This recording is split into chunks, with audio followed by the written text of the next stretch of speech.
Je suis arrivée au mariage vêtue du seul costume que je possédais, repassé 3 fois pour masquer son style dépassé. Le château des Trois Fontaines, cette magnifique bâtisse du XVIIIe siècle située en plein cœur de la Bourgogne, accueillait l'événement avec toute la splendeur que ma sœur, Élise, avait toujours désirée. Les vignobles s'étendaient à perte de vue, baignés dans la douce lumière de juin. Tout était parfait, sauf ma place dans ce tableau idyllique.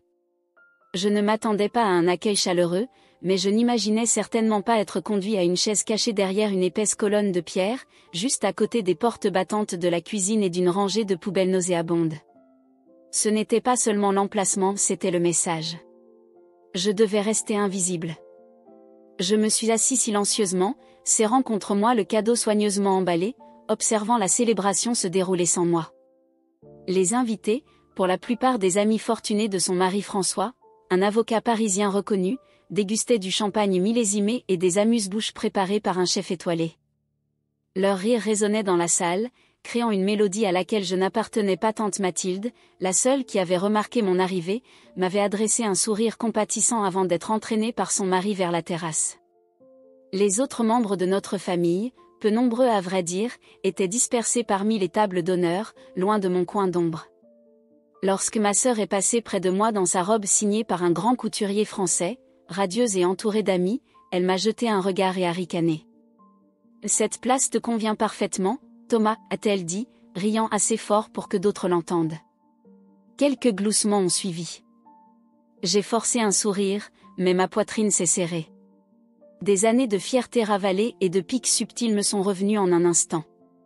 Ce n'était pas la première fois qu'elle m'humiliait, mais je sentais que c'était la goutte d'eau qui faisait déborder le vase. Depuis notre enfance à Dijon, Élise avait toujours été la préférée, brillante, ambitieuse, sociable. Moi, j'étais l'autre, celui qui préférait les livres aux soirées, qui avait choisi d'enseigner la littérature dans un petit lycée de province plutôt que de poursuivre une carrière prestigieuse à Paris. Pendant un instant, j'ai repensé à nos parents, décédés il y a 3 ans dans un accident sur l'autoroute A6. Ils n'auraient pas approuvé cette mise à l'écart. Du moins, c'est ce que j'aimais croire. Mais même de leur vivant, les dynamiques étaient établies. Élise était la fierté de la famille, celle dont on parlait au dîner entre amis. Moi, j'étais la note de bas de page. Je me suis levée lentement, cadeau toujours en main. Je n'ai rien dit non par tenue, mais parce que je savais que les mots ne changeraient rien. Mon absence parlerait plus fort. J'ai traversé la salle, passant devant les sourires et la musique de l'orchestre qui jouait un morceau de Debussy, puis je suis sortie dans la rue calme du petit village viticole. En marchant sur les pavés irréguliers, j'ai aperçu le vieux bistrot chez Marcel où nous avions l'habitude de manger des croque-monsieur les dimanches d'été, quand nous étions enfants et que les différences entre nous n'avaient pas encore creusé un fossé infranchissable. Pour une fois, j'ai choisi la dignité plutôt que la tolérance. Je ne le savais pas encore, mais ce choix allait tout changer. L'air était doux, parfumé par les tilleuls en fleurs. J'ai desserré ma cravate et j'ai pris une profonde inspiration. Peut-être que c'était mieux ainsi. Je pourrais rentrer à mon petit appartement à Lyon, corriger les copies de mes élèves, et oublier cette journée. Oublier qu'une fois de plus, j'avais espéré que les choses seraient différentes entre Élise et moi. En passant devant la boulangerie du village, Monsieur Leroy, le boulanger, m'a salué. Il ne savait probablement pas que j'étais le frère de la mariée. Pour lui, j'étais juste un autre invité qui avait décidé de prendre l'air. Cette anonymité m'a réconforté d'une étrange façon. Ici, dans les rues de ce village dont je ne connaissais même pas le nom, je n'étais pas le frère décevant, l'enseignant modeste, l'homme qui n'avait pas su être à la hauteur des attentes familiales. J'étais simplement un homme en costume un peu démodé, marchant seul un jour de juin. Je n'avais même pas fait 10 minutes de marche quand j'ai entendu la vibration de mon téléphone dans ma poche.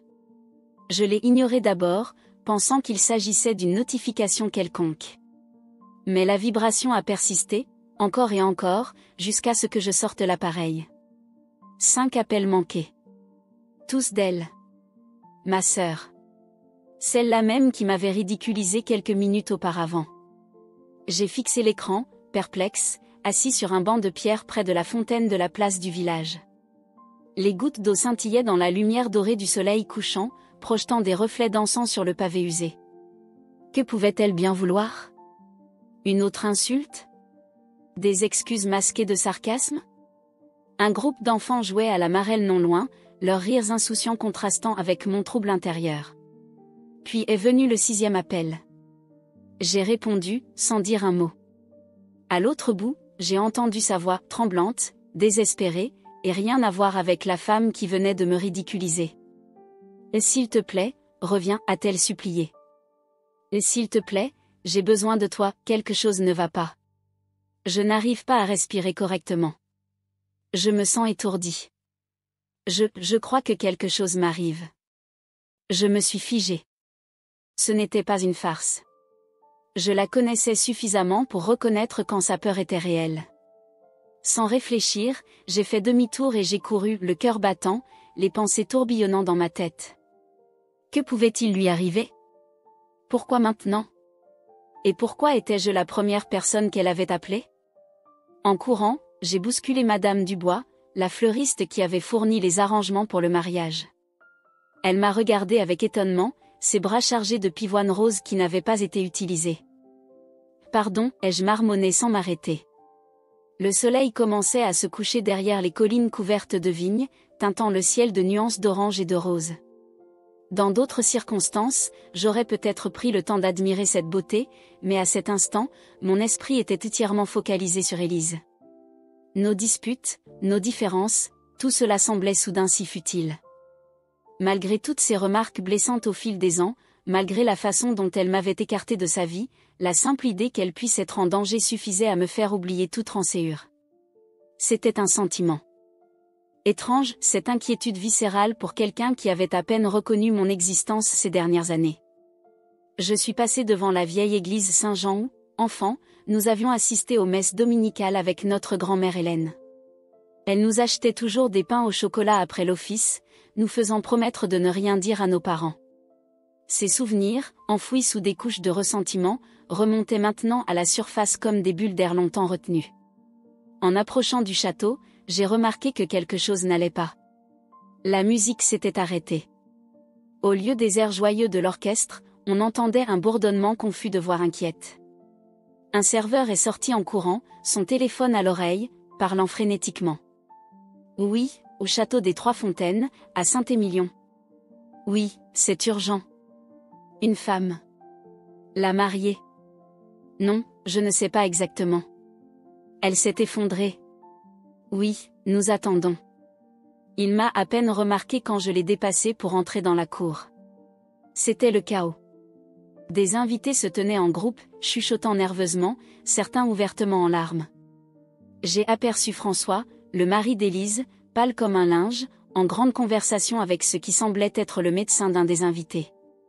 Il gesticulait vivement, passant sa main dans ses cheveux parfaitement coiffés, dérangeant pour la première fois son apparence impeccable.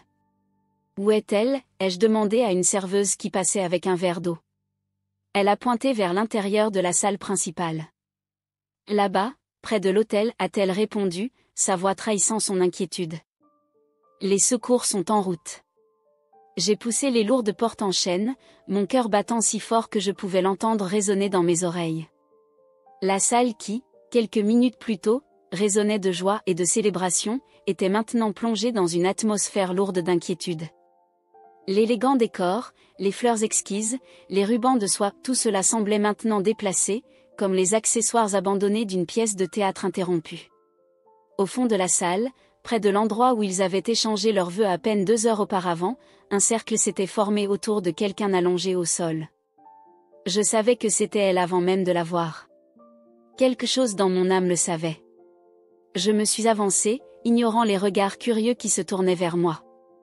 Qui était ce homme en costume froissé qui traversait la salle avec tant de détermination? Le frère dont personne ne parlait? Celui qui n'avait même pas eu droit à une mention dans les discours? En cet instant, je n'étais plus invisible. J'étais nécessaire. Et cette nécessité me conférait une présence que l'invitation formelle et la place attribuée à table n'avaient jamais pu me donner. J'ai atteint l'entrée de la salle principale, essoufflé, juste au moment où les invités commençaient à sortir en masse, confus et inquiets. Certains étaient au téléphone, d'autres criaient des instructions. J'ai aperçu Élise allongée sur le sol près de l'autel, sa robe blanche créée par Dominique Vaillant étalée sur les dalles de marbre comme un rideau froissé. Elle était pâle, tremblante, ses lèvres légèrement bleues. Ses yeux parcouraient frénétiquement la pièce jusqu'à ce qu'ils se posent sur les miens. Une vague de soulagement a traversé son visage. Le DJ avait coupé la musique, et un serveur tentait de l'éventer avec une serviette en lin. Personne ne semblait savoir quoi faire. J'ai fendu la foule pétrifiée et je me suis agenouillée à côté d'elle. « Ça va aller » ai-je murmuré, essayant de paraître calme, bien que ma propre voix tremblât. « Respire. Juste respire. » J'ai pris sa main. Elle était glacée. Le contraste était saisissant, sa robe immaculée contre le sol de marbre ancien, ses bijoux étincelants sous les lustres en cristal, et pourtant, ce visage si pâle, si vulnérable. Élise, toujours si forte, si contrôlée, réduite à cet état de fragilité absolue. « Thomas » a-t-elle murmuré, sa voix à peine audible. « Je ne peux pas, je ne peux pas. »« Chut » ai-je dit doucement.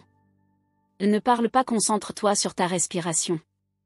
Tu te souviens de ce que mamie Hélène nous apprenait quand on était petit? Inspire par le nez, compte jusqu'à 4, expire par la bouche. » Ses yeux se sont élargis à l'évocation de notre grand-mère. C'était notre refuge commun, le chalet de mamie dans les Alpes, où nous passions nos étés loin de la pression de nos parents.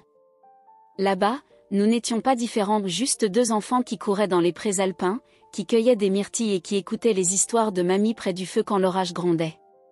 François s'est précipité à nos côtés, son visage habituellement confiant maintenant marqué par la panique. « Qu'est-ce qui lui arrive? Pourquoi est-elle comme ça ?» a-t-il demandé, sa voix montant dans les aigus.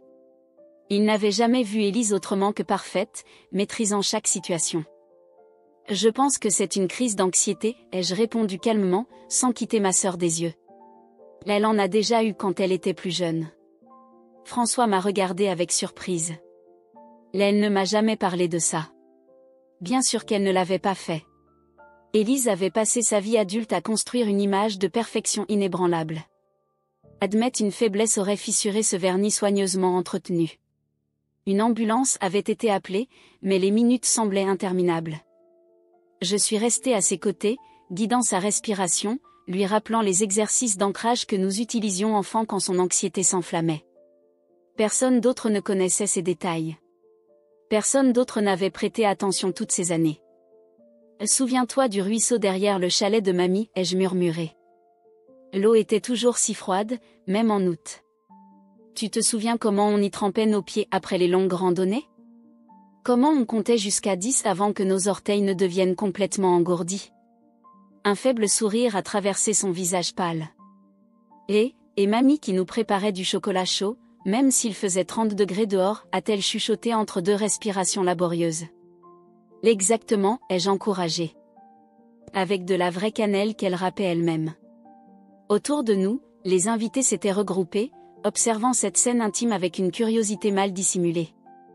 Tante Mathilde s'est approchée, tentant d'aider, mais Élise a serré ma main plus fort, me signalant silencieusement de ne pas m'éloigner. C'est probablement le stress des préparatifs, ai-je entendu quelqu'un murmurer. Elle a tout organisé elle-même, jusqu'au moindre détail. Ou peut-être qu'elle regrette déjà son choix, a plaisanté sèchement un autre invité. Probablement un ami de François. J'ai senti une colère monter en moi, mais ce n'était pas le moment. Les secouristes sont finalement arrivés, traversant la foule avec détermination. 2 hommes et une femme en uniforme, portant des sacs d'équipement médical. Ils se sont agenouillés près d'Élise, me demandant gentiment de m'écarter pour leur laisser de l'espace. « Je suis Laurent » s'est présenté l'un d'eux. « Votre sœur va être entre de bonnes mains. » J'ai hoché la tête, mais quand j'ai tenté de me lever, Élise a refusé de lâcher ma main. « Il reste avec moi » a-t-elle insisté, sa voix soudain plus forte. Laurent a échangé un regard avec ses collègues, puis a acquiescé. « D'accord, mais nous avons besoin d'espace pour travailler. » Ils ont vérifié ses signes vitaux, lui ont mis un masque à oxygène, et ont posé diverses questions. Depuis quand se sentait-elle ainsi? Avait-elle des antécédents médicaux? Prenait-elle des médicaments? J'ai répondu à certaines questions qu'Élise était trop épuisée pour traiter, surprenant à nouveau François par ma connaissance de détails qu'il ignorait. Nous allons la transporter à l'hôpital de Libourne pour des examens complémentaires, a finalement annoncé Laurent. Un seul accompagnateur dans l'ambulance. Sans hésitation, Élise a serré ma main. Thomas, a-t-elle murmuré. François a ouvert la bouche pour protester, mais quelque chose dans l'expression d'Élise l'a fait reculer. Je vous suivrai en voiture, a-t-il dit finalement, se tournant vers moi avec un mélange de confusion et de ressentiment. Alors qu'il transférait Élise sur une civière, j'ai remarqué quelque chose d'étrange. Dans cette salle remplie de ses amis les plus proches, de ses collègues choisis avec soin, de son nouveau mari, c'était moi le frère mis à l'écart, celui qu'on avait placé derrière une colonne qui montait dans l'ambulance avec elle. En cet instant, elle n'était pas la mariée, et je n'étais pas le paria. Nous étions simplement frères et sœurs effrayés, vulnérables, et nous accrochant à un fil de connexion que personne d'autre ne pouvait voir ou comprendre. À l'hôpital de Libourne, après des heures d'examen et de masques à oxygène, les médecins ont confirmé qu'il s'agissait d'une grave crise d'anxiété, déclenchée par le stress et l'épuisement. Elle allait s'en remettre. La salle d'examen, avec ses murs d'un blanc immaculé et son odeur de désinfectant, semblait à milieu de l'élégance du château des Trois Fontaines. La robe de mariée d'Élise avait été remplacée par une blouse d'hôpital vert pâle, et ses cheveux soigneusement coiffés étaient maintenant défaits, tombant en mèches désordonnées autour de son visage. Le docteur Moreau, une femme d'une 50aine d'années aux yeux bienveillants, nous a expliqué qu'Élise devait rester en observation pour la nuit. Son corps a simplement dit « stop », a-t-elle expliqué, en ajustant ses lunettes. Ce genre de crise peut être très effrayant, mais rarement dangereux. C'est une réaction naturelle à un stress prolongé. Élise a hoché la tête faiblement, comme si elle avait toujours su que ce moment viendrait. Dans le couloir, j'ai vu François faire les 100 pas, parlant avec animation au téléphone.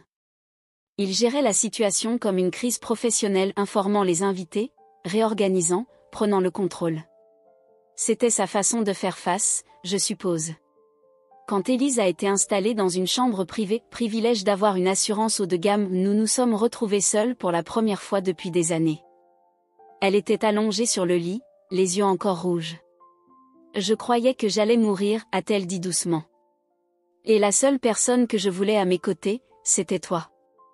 Je ne savais pas quoi dire. Une partie de moi se sentait justifiée, elle avait eu besoin de moi quand personne d'autre n'importait. Mais une autre partie souffrait pour toutes ces années que nous avions gaspillées à prétendre être des étrangers. Pourquoi moi, ai-je demandé. Elle a baissé les yeux, jouant avec le tube de sa perfusion. Parce que je savais que tu ne me laisserais pas. Même après ce que j'ai dit, je savais que tu étais le seul qui se souciait vraiment de moi.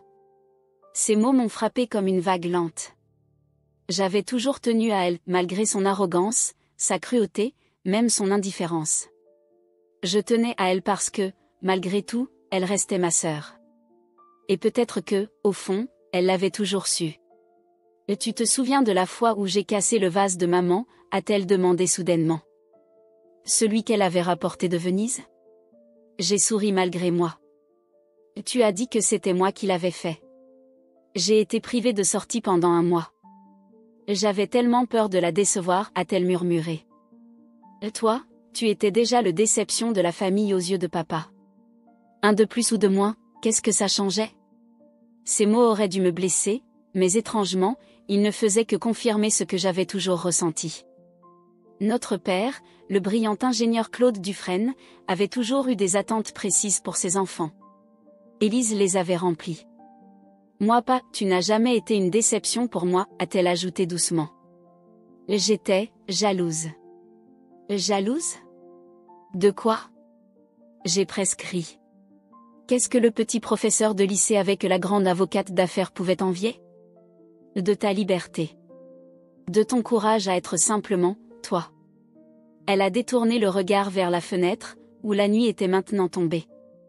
Les lumières de Libourne scintillaient au loin. J'ai passé ma vie à essayer d'être ce que tout le monde voulait que je sois. À tel point que je ne sais même plus qui je suis réellement. J'ai pensé à sa vie parisienne parfaite, à son mari avocat parfait, à sa carrière parfaite. Tout cela ressemblait-il vraiment à une prison? Tu aurais pu choisir différemment, ai-je suggéré. Comme toi? Elle a souri faiblement. Papa aurait eu une attaque. Papa n'est plus là, ai-je rappelé doucement. Un silence est tombé entre nous, non pas un silence vide, mais un silence plein de souvenirs, de regrets, de réalisations. Dans la rue en contrebas, une ambulance est passée, sa sirène faible et distante. Tu sais ce qui est vraiment ironique, a-t-elle dit finalement. Ce mariage. Toute cette mise en scène ridicule. Ce n'était même pas mon idée. La grande réception au château, les 300 invités, la robe sur mesure. C'était ce que François voulait. Ce que ses parents attendaient.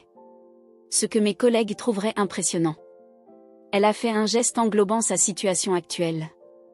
Et regarde où ça m'a mené. J'ai repensé à ma place derrière la colonne, près des poubelles. Pourquoi m'avoir invitée pour me cacher? Elle a baissé les yeux, honteuse pour la première fois que je pouvais me rappeler. Parce que, une partie de moi voulait que tu sois là. Mais une autre partie ne voulait pas que François et sa famille voient mon frère, le professeur de province. C'était plus facile de te mettre à l'écart que d'expliquer pourquoi nous sommes si différents. J'aurais dû être en colère, mais étrangement, cette honnêteté brutale était rafraîchissante. Pour la première fois depuis notre enfance, Élise me parlait sans masque, sans façade. François ne me connaît même pas vraiment, a-t-elle poursuivi, sa voix à peine audible. Personne ne me connaît. Sauf peut-être toi. C'était vrai, d'une certaine façon. Malgré nos années de séparation, je connaissais la vraie Élise, celle qui avait peur des orages, qui collectionnait secrètement des cartes postales de lieux qu'elle n'avait jamais visités, qui chantait Faumet avec passion quand elle pensait que personne ne l'écoutait. François est entré à ce moment-là, brisant notre bulle d'intimité. Il avait l'air épuisé mais soulagé. Les invités ont été informés, a-t-il annoncé, comme s'il s'agissait d'un accomplissement majeur. La plupart comprennent la situation. Nous reporterons la réception à une date ultérieure. Élise m'a regardé, une prière silencieuse dans les yeux. Je me suis levée, comprenant qu'elle avait besoin de temps seul avec son mari. Je vais chercher un café, ai-je proposé. Je reviens dans un moment. En sortant, j'ai senti la main de François sur mon épaule. Merci, a-t-il dit avec une sincérité inattendue. Et d'avoir su quoi faire. J'ai hoché la tête, ne sachant que répondre.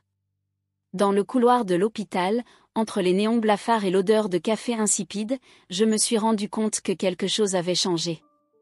Ce n'était pas un grand geste de réconciliation, pas encore. Mais c'était un début. Une fissure dans le mur qui nous séparait depuis si longtemps. Elle est restée à l'hôpital cette nuit-là pour observation.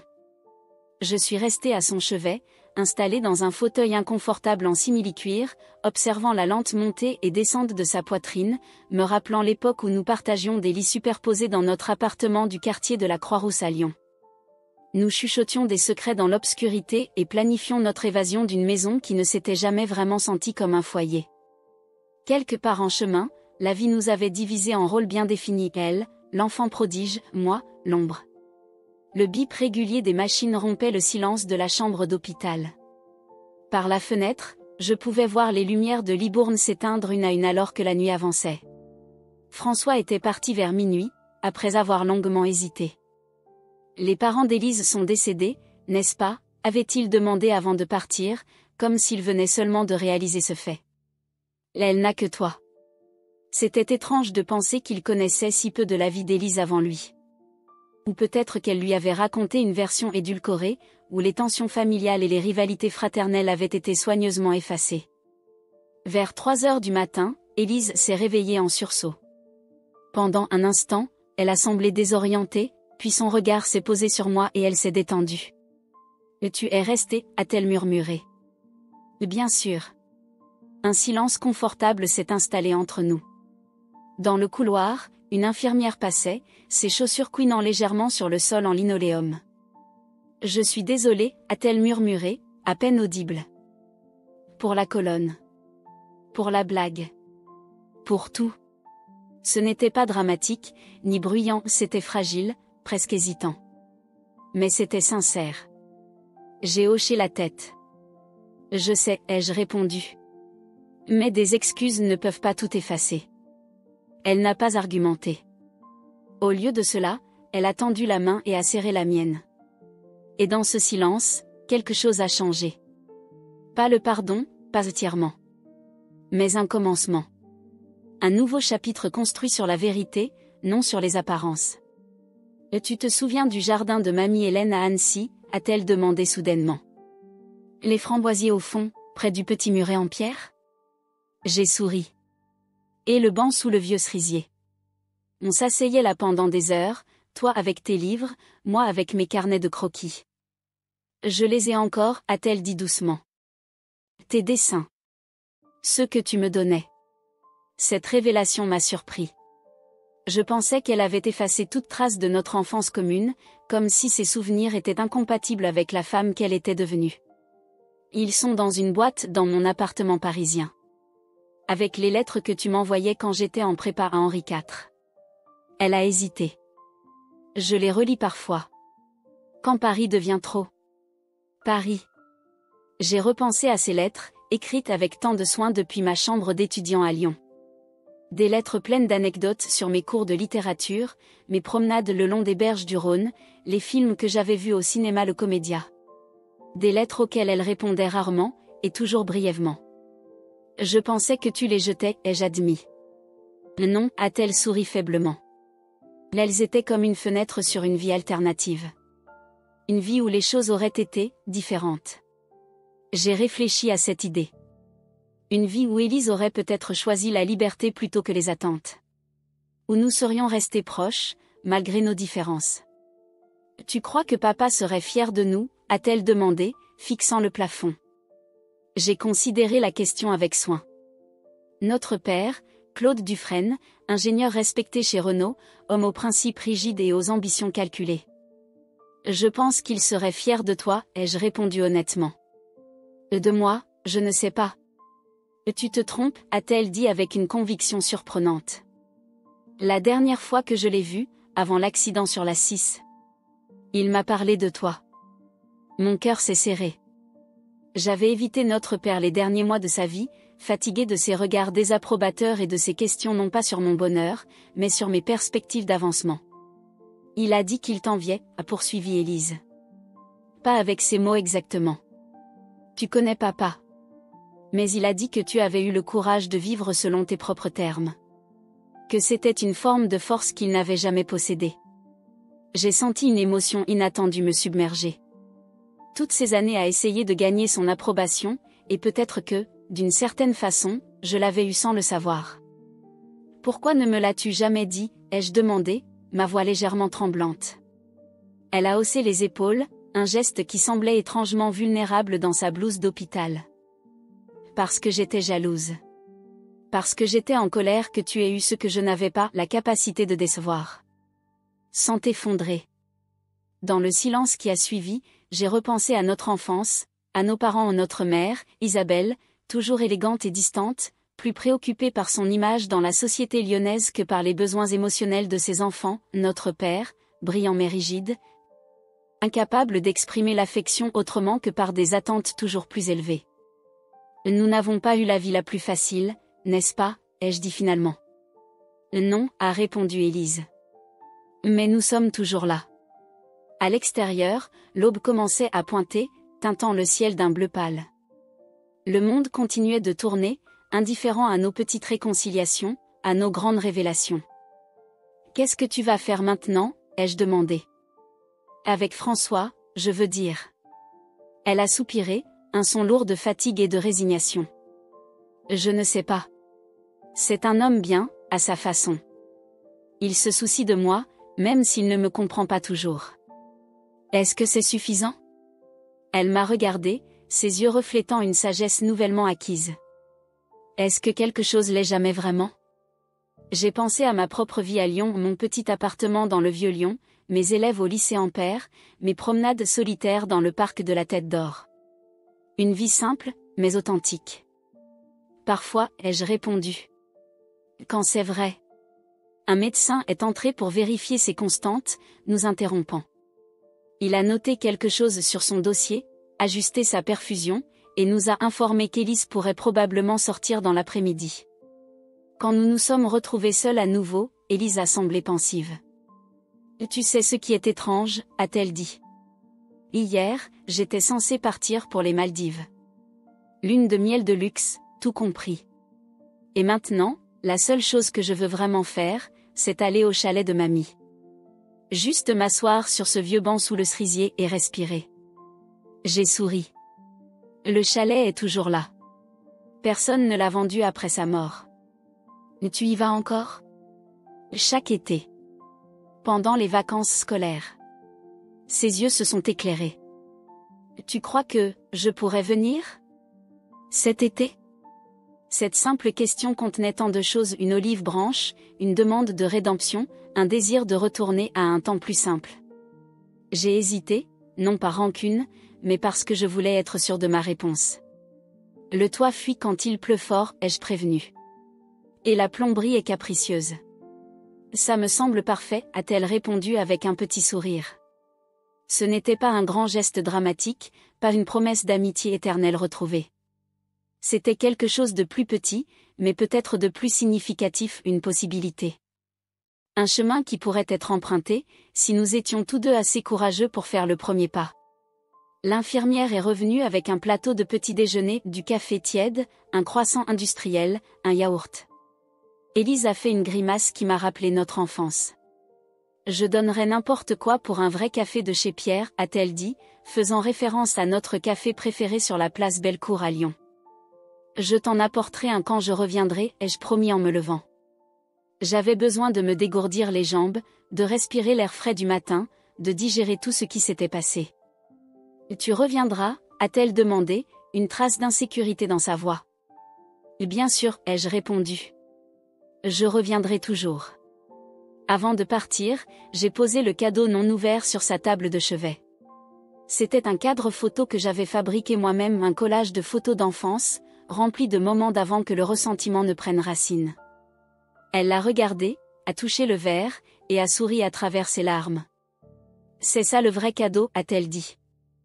Pas le mariage, pas la robe, ça. Le soleil matinal inondait maintenant la chambre d'hôpital, transformant l'espace austère en quelque chose de presque chaleureux.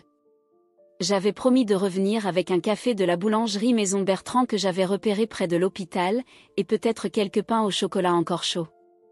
En sortant dans l'air frais d'avril, j'ai ressenti un mélange complexe d'émotions, soulagement, espoir, mais aussi une certaine appréhension.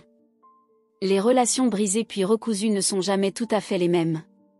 Il reste toujours des cicatrices, des endroits où le tissu est plus fragile. La place de l'église était calme à cette heure matinale, quelques personnes âgées promenant leurs chiens, un livreur déchargeant des caisses devant l'épicerie Le Petit Marché. La vie ordinaire continuait, indifférente au petit drame familial qui venait de se jouer dans notre coin de l'univers. J'ai marché jusqu'à la boulangerie, savourant l'odeur du pain frais qui s'en échappait. À l'intérieur, Monsieur Bertrand lui-même, un homme corpulent aux joues rouges et aux mains farineuses, m'a accueilli avec un sourire. « Bonjour, monsieur. Qu'est-ce que ce sera pour vous ce matin? 2 cafés et quelques pains au chocolat, s'il vous plaît. » Pendant qu'il préparait ma commande, mes pensées sont retournées vers Élise et notre conversation nocturne. Il y avait tant de choses que nous n'avions pas dites, tant de blessures encore à penser. Mais c'était un début. Mon téléphone a vibré dans ma poche. Un message de François, merci pour cette nuit. Je n'ai jamais vu ce côté d'Élise. Nous devrions parler. Je n'étais pas sûre de vouloir parler avec François. Que pourrais-je lui dire? Que sa femme vivait une vie qui n'était pas vraiment la sienne? Que derrière la façade parfaite se cachait une femme qui rêvait encore de s'asseoir sous un cerisier dans les Alpes? Voilà, monsieur Bertrand m'a tendu un sac en papier et 2 gobelets de café fumant. Les pains au chocolat sortent tout juste du four. Merci beaucoup, ai-je répondu, lui tendant quelques pièces. En sortant, j'ai remarqué une petite librairie de l'autre côté de la rue, la page tournée. Sans trop réfléchir, j'y suis entrée. La boutique était minuscule mais charmante, avec des étagères en bois sombre montant jusqu'au plafond et un chat gris somnolent sur le comptoir. La propriétaire, une femme aux cheveux gris coupés courts et aux lunettes en demi-lune, m'a souri. « Je peux vous aider? Je cherche un livre, pour ma sœur. Elle est à l'hôpital. » Rien de grave, j'espère? Non, elle va s'en remettre. J'ai hésité. Elle aimait beaucoup Prévert quand elle était plus jeune. La femme a hoché la tête avec compréhension et s'est dirigée vers une étagère. J'ai justement une belle édition des Paroles, a-t-elle dit, en sortant un livre à la couverture bleu nuit. Avec les illustrations originales. C'était parfait. Élise et moi récitions souvent Le Cancre ou Déjeuner du matin quand nous étions enfants, trouvant dans ces vers simples mais profonds un écho à notre propre mélancolie juvénile. De retour à l'hôpital, j'ai trouvé Élise assise dans son lit, feuilletant le cadre photo que je lui avais offert. Elle avait meilleure mine, un peu de couleur était revenue sur ses joues, et ses cheveux étaient rassemblés en un chignon lâche qui lui donnait un air plus détendu que son habituelle coiffure impeccable. Regarde celle-ci, a-t-elle dit sans lever les yeux quand je suis entrée. Elle pointait une photo où nous devions avoir 8 et 10 ans, debout devant la fontaine de la place des Terreaux à Lyon, nos visages éclaboussés d'eau et rieurs. Et c'était l'été où papa avait ce projet à Grenoble et où nous restions avec mamie. Tu te souviens comme il faisait chaud? Comment oublier, ai-je souri, lui tendant son café et le livre. 40 degrés pendant une semaine. Maman nous emmenait à la fontaine tous les après-midi. Élise a pris le livre, surprise, puis émue en reconnaissant la couverture. Prévert, a-t-elle murmuré, caressant la couverture du bout des doigts. Tu t'en souviens? Bien sûr que je m'en souviens. Je me suis assis à côté d'elle, sortant les pains au chocolat encore tièdes. Tu récitais, Barbara, à tous ceux qui voulaient bien t'écouter. Elle a ri, un son que je n'avais pas entendu depuis longtemps, pas son rire social, poli et mesuré, mais son vrai rire, légèrement rauque et contagieux. J'étais une enfant tellement prétentieuse. Tu le es toujours, ai-je taquiné, retrouvant une familiarité que je croyais perdue. Elle m'a donné un petit coup de coude, puis a ouvert le livre au hasard. Il faudrait essayer d'être heureux, ne serait-ce que pour donner l'exemple, a-t-elle lu doucement. Nous sommes restés ainsi un moment, mangeant nos pains au chocolat, buvant notre café, et lisant à tour de rôle des extraits de Prévert. C'était comme si un pont temporel s'était ouvert, nous ramenant à une époque plus simple, avant que les attentes et les ambitions ne créent un gouffre entre nous. L'infirmière est entrée pour vérifier la perfusion d'Élise et nous a informé que le médecin passerait bientôt pour signer sa sortie. Votre mari a appelé, a-t-elle ajouté. Il a dit qu'il viendrait vous chercher vers midi. Élise a hoché la tête, mais j'ai remarqué une ombre passer sur son visage. Quand l'infirmière est sortie, elle s'est tournée vers moi. Je ne sais pas comment retourner à cette vie, a-t-elle confié. Après tout ça. Après avoir vu la vérité en face. Tu n'es pas obligé d'y retourner exactement comme avant, ai-je suggéré. Les gens changent. Les relations évoluent. François s'attend à ce que je sois celle qu'il a toujours connue. Alors peut-être qu'il est temps qu'il connaisse vraiment sa femme. Elle a considéré cette idée, jouant avec la couverture du livre. Ce n'est pas aussi simple. Ça ne l'est jamais, ai-je admis. Mais c'est soit ça, soit continuer à vivre dans un rôle qui te rend littéralement malade. Elle a fermé les yeux un instant, comme pour rassembler ses forces. Tu as raison, a-t-elle finalement dit. J'ai passé trop d'années à être quelqu'un d'autre. Je ne peux plus continuer comme ça. Le médecin est arrivé, nous interrompant. Après un bref examen, il a confirmé qu'Élise pouvait sortir, mais devait se reposer et consulter un spécialiste pour son anxiété. Pas de retour au travail avant au moins une semaine, a-t-il insisté, lui tendant une ordonnance. Et je vous conseille vivement de reconsidérer votre rythme de vie à long terme. Quand il est parti, Élise a plié soigneusement l'ordonnance et l'a mise dans son sac. Une semaine, a-t-elle répété. Qu'est-ce que je vais faire pendant une semaine? Tu pourrais venir à Lyon, ai-je proposé spontanément. J'ai des cours à donner, mais on pourrait dîner ensemble, peut-être aller voir une exposition au musée des Beaux-Arts. Elle m'a regardé avec surprise, puis avec une gratitude qui m'a presque fait mal. J'aimerais beaucoup ça, a-t-elle dit doucement. Midi approchait, et avec lui l'arrivée imminente de François. J'ai commencé à rassembler mes affaires, me préparant à partir. Je savais qu'Élise avait besoin d'espace pour parler avec son mari, pour commencer à naviguer dans cette nouvelle réalité. Thomas, a-t-elle dit alors que j'étais sur le point de sortir. Merci. Pas seulement pour cette nuit, mais pour ne pas avoir abandonné. Même quand j'ai fait tout ce que je pouvais pour te repousser. J'ai hoché la tête, la gorge soudain serrée. C'est ce que font les frères, ai-je répondu simplement. En sortant de l'hôpital, j'ai remarqué que le temps avait changé. Les nuages s'étaient dissipés, laissant place à un ciel d'un bleu éclatant. Dans le jardin de l'hôpital, les premières fleurs de printemps commençaient à s'ouvrir, des jonquilles jaunes et des crocus violets perçant à travers la terre encore froide. Je suis sorti de l'hôpital seul, mais plus léger. Pour la première fois depuis des années, je ne portais plus le poids du silence. Je ne savais pas ce que l'avenir nous réservait, mais je savais une chose, je n'étais plus invisible. Et peut-être, juste peut-être, qu'Élise non plus.